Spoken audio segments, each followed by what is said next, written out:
Yeah, I don't think it was that conscious of a thing when we wrote the song. There's like a level of frustration in the song, I think, that's like just emotionally from the music itself.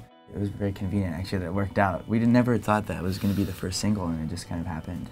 Actually, to your credit, you called it out when we wrote it that it could be a single. When we initially written the song and done our first demo, Smear was just playing it non-stop at our house. I don't know, I think that was a telltale sign that it might end up being the first track we premiere.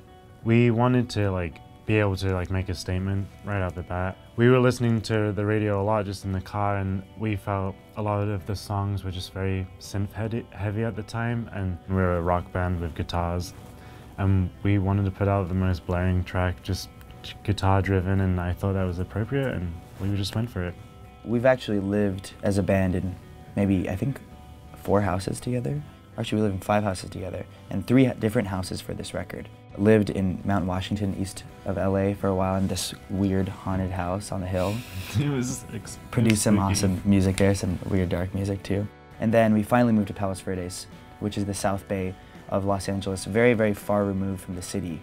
It takes a long time to get there, and it was a beautiful area, very calm. At times like that, in the beginning, those places are just a source of relaxation. And then sometimes when you get stuck in that spot, you know, you can just like start living with your thoughts for a long period of time.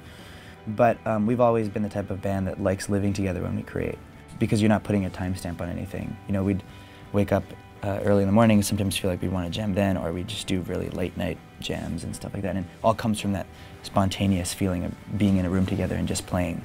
It was an awesome place. We just moved out of it. It's probably going to be maybe the last place that we live in together until we for a while at least. Record the next record, maybe. There was something kind of sketchy about the place. Yeah, the house in Eagle Rock, may have been haunted. It was just an extremely bizarre layout. The architect was on something, because it really didn't make any sense. And there was like a corridor to nowhere. Like it was literally just a corridor, and then it would just stop. And there was underneath the house, like in the bowels of it, there was actually these giant chambers, because it was on a cliffside, and we found this entrance underneath the house, and you'd go in and there's these 30-foot roofs, and the whole house was very eerie. It was obviously built in the 70s. Some rooms looked like they belonged in 70s porn films, and then other ones looked like, I don't know, a demon had lived there. It was just, there was really strange lighting in the house, and there was, I think a lot of bands had lived in there, so there was old, like, the organ that you initially came up with the main part of the camera on was in there, and it was some organ from the 50s that was out of tune and weird, but had this characteristic to it. I don't know, it was a very strange house. I mean, everyone that ever came to visit the house would just be like, it took me like 30 minutes just to get up this mountain, and this house is weird, like. It's like vampires. Not necessarily.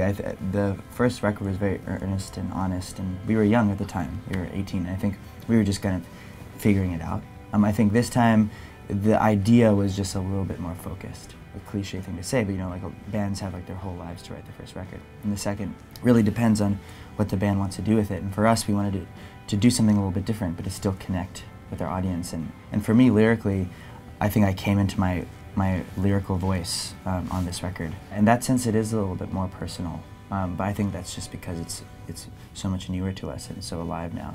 I was listening to a lot of great folk stuff, and you know, the amazing, you know, Neil Young, obviously, and even going into like indie rock bands that still take that folk tradition, like the Walkmen and Wilco, you know. But also at the time, and I still love this. I'm a big fan of fiction writing, and I love reading, so I wanted to be able to kind of take this weird objective lens of fiction, but at the same time make it stylized in lyrics, you know. So yeah, it's been an interesting process. It's a lot of fun for me. I would be so forward to say that it was actually the realization that it is actually just this facade that is painted, and a lot of bands feel the pressure in the second record because obviously there's great expectations, especially if it was a well-received record.